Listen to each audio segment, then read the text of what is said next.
In the past 2 days, we have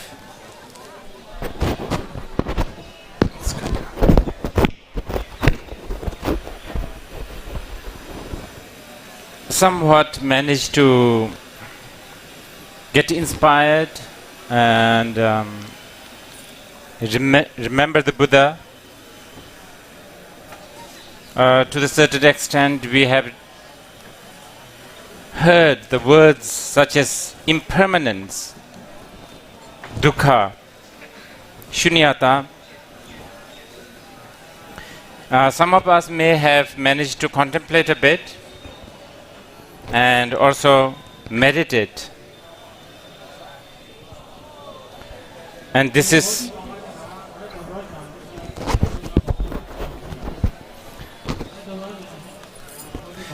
something so wonderful, and it's something that is worthy to be remembered and repeated. Because in today's world, we don't speak or hear enough of truth such as impermanence, anxiety, uncertainty, interdependent, love and compassion, so on and so forth.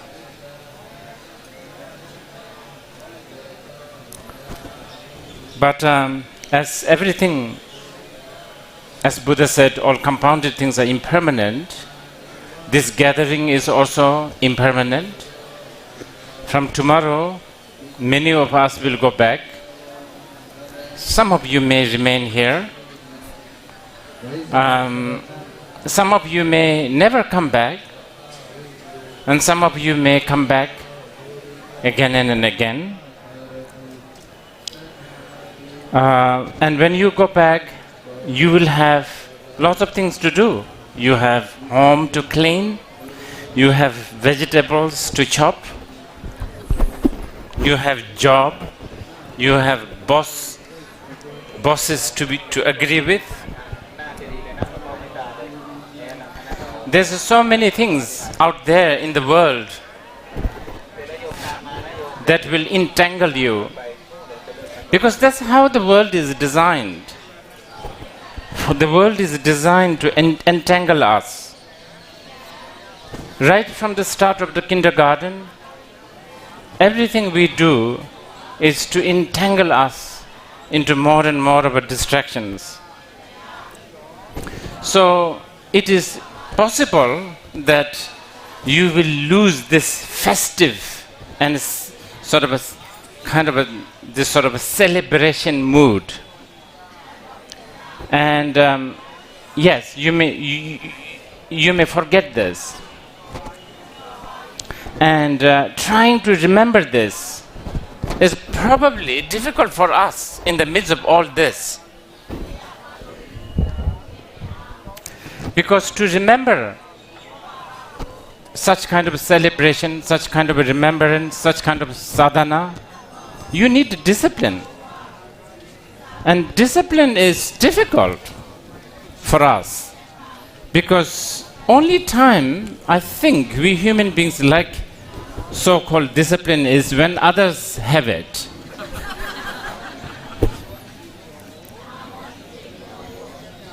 I think the reason why we don't like discipline is it has this sort of it is something to do with the routine.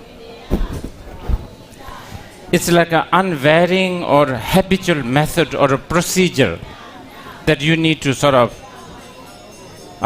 impose on yourself, so to speak. And especially disciplining oneself to admire and dwell within the truth, such as impermanence, is so difficult. It's easier for us to pick up a new discipline of web browsing, such as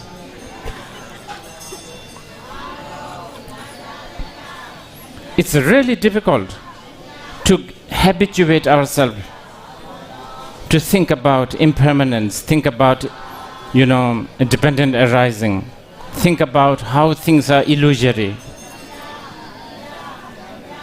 So, most of us may not be able to remember this. Yes, of course, there are some who has dedicated their life to just do this. Remember the Buddha, remember the Dharma, Sangha, remember the truth. For those, we rejoice and we pray that they live long, because they will be the upholder of the Dharma in the future. Of course, it is good. It will be so good if we can sort of continue, keep this mood and sort of a feeling of celebration, this sadhana in the sort of essential, from the essential sense. But as I said, there's a lot of challenge.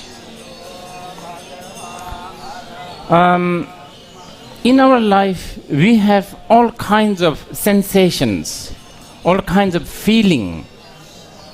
When we go through painful sensations, unpleasant sensations, maybe at that time we may remember this celebration, we may remember this sadhana. Because when we go through the painful or unpleasant sensation, we panic, we become hopeless, we get tired, we get we get desperate, and we will always look for a solution. But even more difficult when we go through the sensation of bliss, then to keep on remembering this celebration, this sadhana, this mindfulness is difficult. And from the Buddhist point of view, actually, even more than the sensation of pain, the sensation of bliss is dangerous and deceiving. It in fact is the much more vicious so-called dukkha, because so-called bliss or the happiness that we have in the samsara is totally subject of uncertainty, impermanence. Now, if the sensation, sensation of pain and suffering and sensation of bliss is difficult to sort of recognize and acknowledge and have the motivation to untangle from it, how about the neutral sensation? We go every day, most of the time we go through the neutral sensation, and this neutral sensation is also going to distract us, is going to bound us.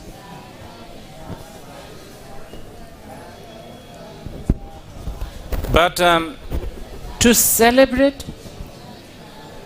and to do the sadhana, to remember, as how we have been doing this past 2 days, actually is quite easy. All you need to do is, from one point of view, it is very easy, because all you have to do is to be aware and to be mindful. The moment you are mindful and moment you are aware, you have already celebrated. You have already done the sadhana. But again, I like to say, for a lot of us, it's difficult, because not only we are already prone to getting distracted, there are just endless things that keeps on being produced that will distract us. From a, I don't know, from a stationery shop all the way to the Gucci shoes, there is always a new distraction.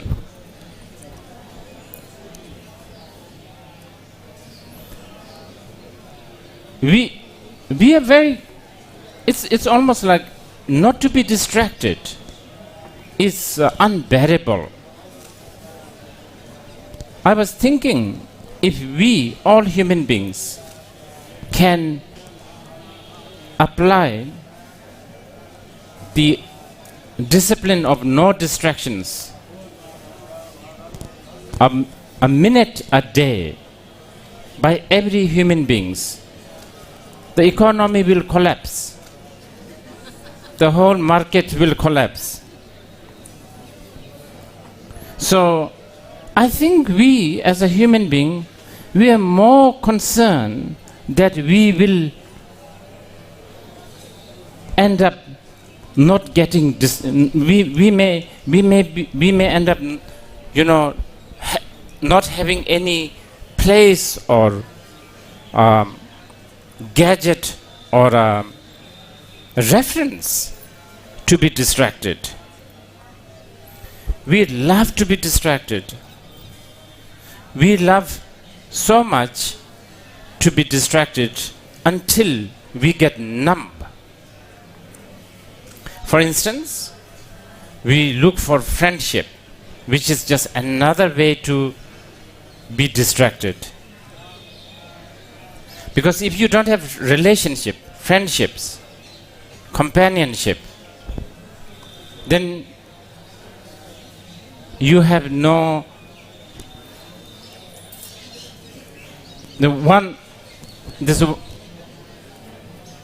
you don't know how to be alone, how to be bored, and how to love the loneliness.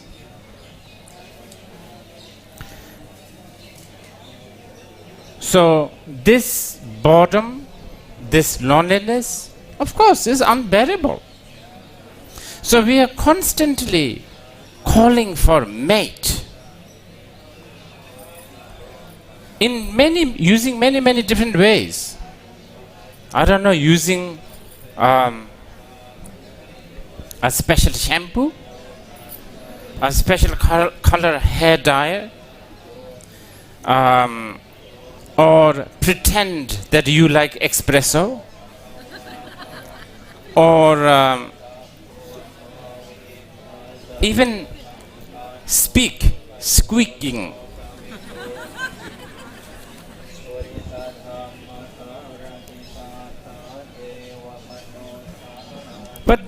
But here you have to, there's a really one good news here. And this is slightly complicated. I don't know how to put this into sort of understandable phrase. Our mind, this consciousness, this mind that we have, actually by nature it is not distracted. It's such an irony. It's such a paradox. Mind actually functions as an awareness. Mind, the only thing that mind does is aware. So the nature of the mind is awareness. But the habit of getting distracted is also there. But it's not really the nature of the mind. So sometimes, even though there is so much distractions in the world, the nature of the mind, because it is non-distracted, that character, that nature, that non-distracted nature gushes out. It sort of leaks out sometimes. It's a bit like like a water. You can sort of camouflage water, you can wrap it with a lot of, clothes or tissue papers or whatever. But because the water by nature is a moisture, it's going to dampen things. So the mind, the character, the quality, the essence of the mind is awareness. So even though we have so much distractions and we are trying to constantly numb us with all kinds of gadgets and all kinds of rituals, that naked awareness of the mind gushes out.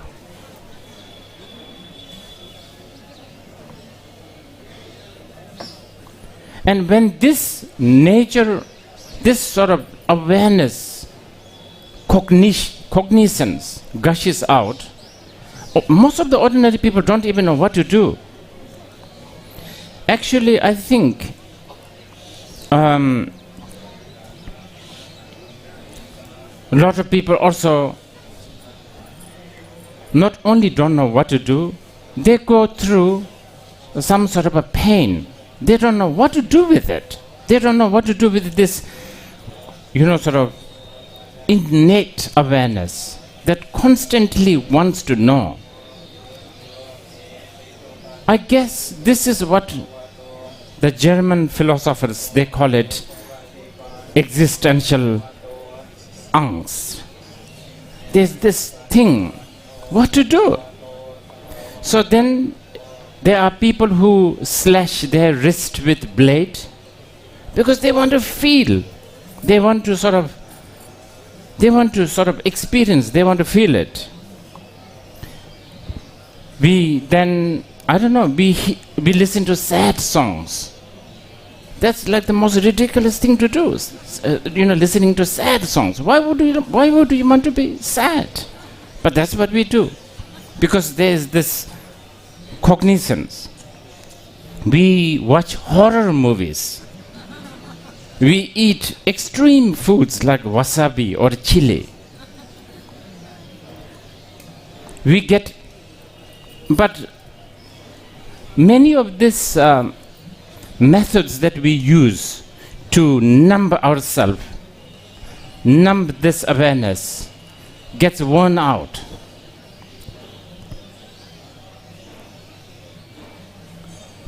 So, amidst all this gadget of distraction, what I want to say is it is possible to keep this mood and the feeling of celebration when you go home.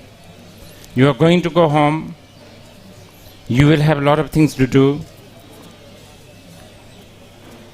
And for this, I'd like to share a technique before we part today. For those of you who are not necessarily following the path of the Buddha, I want you to keep this mood of celebration or festival or even the sadhana by choosing an object, whether it is a form or a sound or even a taste or a feeling. It doesn't have to be holy, it doesn't have to be beautiful. It can be a sunset, it can be a piece of rock, it can be a dead leaf, it can be your fork, spoon. Whatever comes in your mind or whatever is in front of you, whatever you see, the first thing you see, wherever it is, it doesn't have to be in a very serene place such as the temple. It can be in your toilet. Wherever, whenever, if you can choose one object, such as door handle, as you are rushing out to buy grocery, look at this door handle and remain there looking at it for at least 1 minute. And while you are looking at this door handle for 1 minute, if your thought is going to the 7-Eleven, the shopping list, etc., try to come back to the door handle. Or even better, if you are web browsing, let's say you are doing the Facebook, why not choose the letter F and look at this letter F for 1 minute? And if you really want to browse the other parts, don't. Just look at the letter F for just 1 minute. We are talking about as short as 1 minute. As you do this, what happens is the object that you get distracted ends up becoming ally. Like a fire and the wood. If you know how to use the wood, more wood means more fire. But if you don't know how to use the wood, then fire can die. So choose an object. It could be a sound. It could be like noise like this. And this is something that any one of us can do. And on top of that, if you still want to do something extra, try to acknowledge and educate yourself that everything is your projection. Everything is your opinion.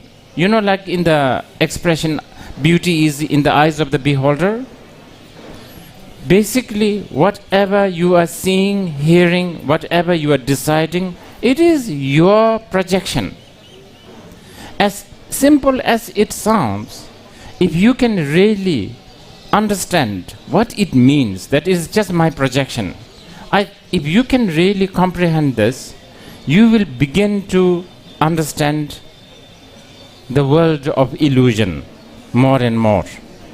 And this, even though I put it in this way, is basically the shamatha and the vipassana practice that can be done by everyone. And by doing this, when you remain, for instance, on the door handle for 1 minute without the distraction, it is the Buddha. You are remembering the Buddha because you are not distracted. This is also remembering the Dharma because you are not distracted. You are remembering the Sangha because at that time, okay, see, when you are not distracted, you are not judging. When you are not judging, that is the seed of the compassion. And that is the Buddha. When you are not distracted, chances of you misinterpreting, when you are not distracted, chances of you judging, having a wrong view is much less. And that is the Dharma. And when you are not judging, when you are not distracted, and we are not even talking about a holy object, we are talking about a door handle or a fork or a tissue paper or anything.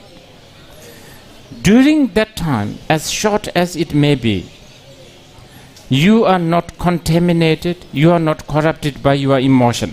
At that time, you are a holy person. And that time, you have become a Sangha. So through this, you will be doing the sadhana. So this is something that I wanted to share to those who are not necessarily following the Buddha Dharma. But for those who are following, those who have taken refuge to the Buddha Dharma and the Sangha, I like to say that whatever you do, you can do all this Buddhist practice, meditation, hearing, contemplation, rituals, mantras, mudras.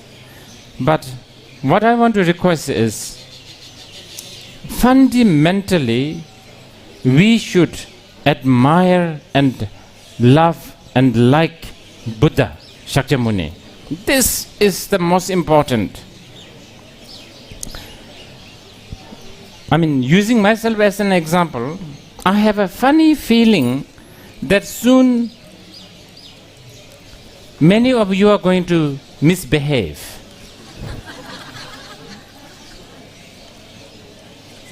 I have a funny feeling that many of you are not going to stay out of trouble, because we love troubles. I think we will be itching for troubles. We will be yearning to be lazy. And we will be eager to waste time. This is what we do. And we are prone to wrong view, or we have the tendency to like the wrong view under the banner of critical thinking. And we will feel very comfortable with the non-virtuous friends. And we will feel very irritated by virtuous friends. So, it's going to be difficult to, as I said, to discipline ourselves with all these sadhanas, meditation, sitting, so on and so forth. But if you don't forget this love and admiration to the Buddha, the foundation is not lost. And I think this is important, because when you love and admire this person, you will, no matter what, you will always try to emulate, follow this person. I remember when I was growing up in a Buddhist college, there's this elderly Tibetan monk who doesn't speak much Hindi, but somehow he likes this Bollywood actor called Amitabh Bachchan, and he must have watched the film Sholay probably 20 times. And he will even try to emulate Amitabh Bachchan's voice like this. So, as we pray here, we will try to emulate Shakyamuni Buddha, his name, his entourage, his teachings, his realization. And Shakyamuni Buddha is something that is worthy to be admired, worthy to be loved, because this is one man who have really not harmed anyone. The only thing that he did was seeking the truth, helping the others, and for the sake of the truth, he has given up everything that is worldly. In order to help us remember Shakyamuni Buddha, I'd like to announce today at this closing time that 84,000 translation group has managed to translate the Pundarika, or the Lotus Sutra. This is a very important sutra. It is now published in the reading room, and it can be read online. And the sutra will really offer us insight on our true nature of this awareness, this cognizance, this innate, non-distracting nature of our mind. So I want to share this news to all of you. Please visit 84,000 reading room to read the Lotus Sutra. And with this, I'd like to thank all of you for coming here, participating this, and hopefully we will see you again in the next ceremony.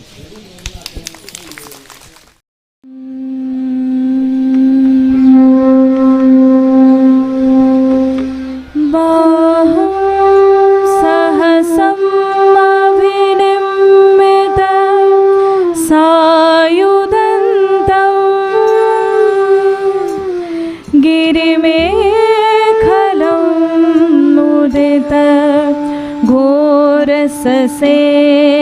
घोरससेनमारं दानादि धम्मविधिना जितवा मुनिदो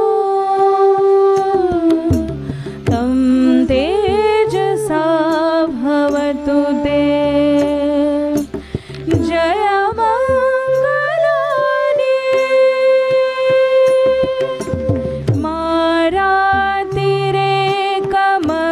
मारातिरेकमभियुज्यितं सपदर्तिं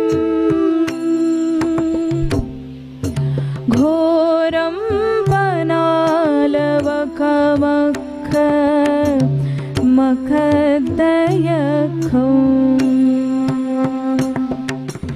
खन्ति सुदन्तविधिना जितवा मुनिदो तं तेजसा भवतु ते जयमङ्गलानि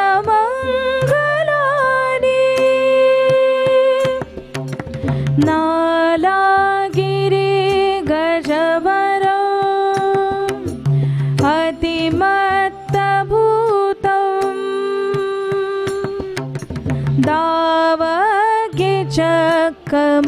दावग्यचकमसनीव सुदारुणन्तम्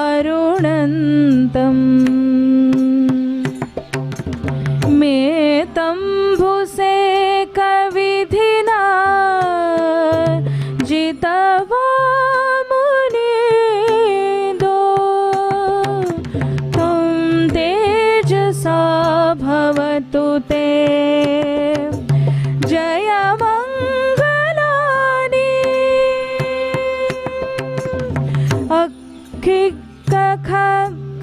अक्खिक्कखक्कमतिहत्थ सुदारुणन्तं धावन्ति योजनपथं गुणिमालवन्तम्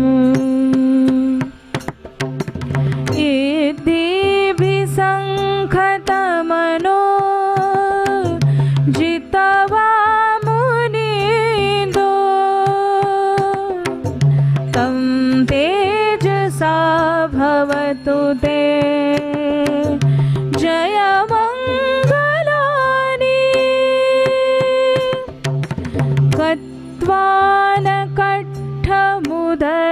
कट्वानकट्ठमुदरम् इव गभीनीया चिञ्चाय दुःठवचनं जनकाय मचे सन्तेन सोमविधिना जितवा मुनिदो तं तेजसा भवतु ते जयमङ्गलानि सच्चं विहाय मतिसच्चक वादकेतुं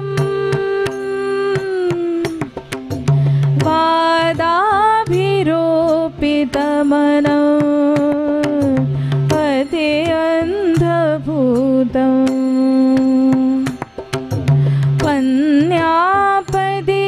पन्यापदीपजलिलो जितवा मुनिदो तं तेजसा भवतु ते जयमङ्गलानि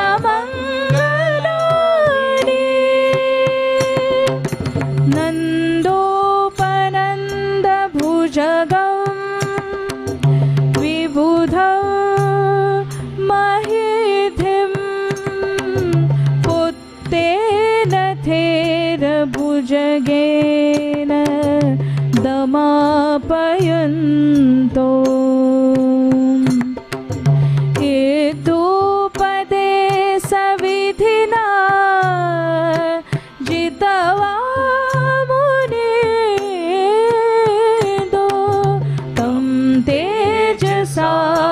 भवतु ते जय मङ्गलानि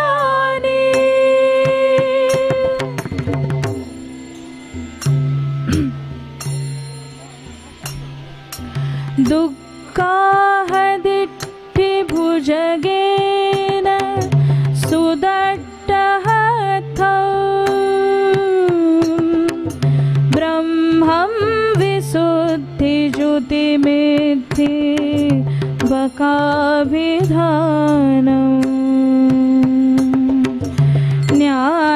ज्ञानागदेन विधिना जितवा मुनीन्दो तं तेजसा भवतु ते जय मङ्गलानि एतापि बुद्ध जय मङ्गल अट्ठगाथा यो वाचको दिने दिने सरते मतन्दी हित्वा ननेक विविधानि चुपत्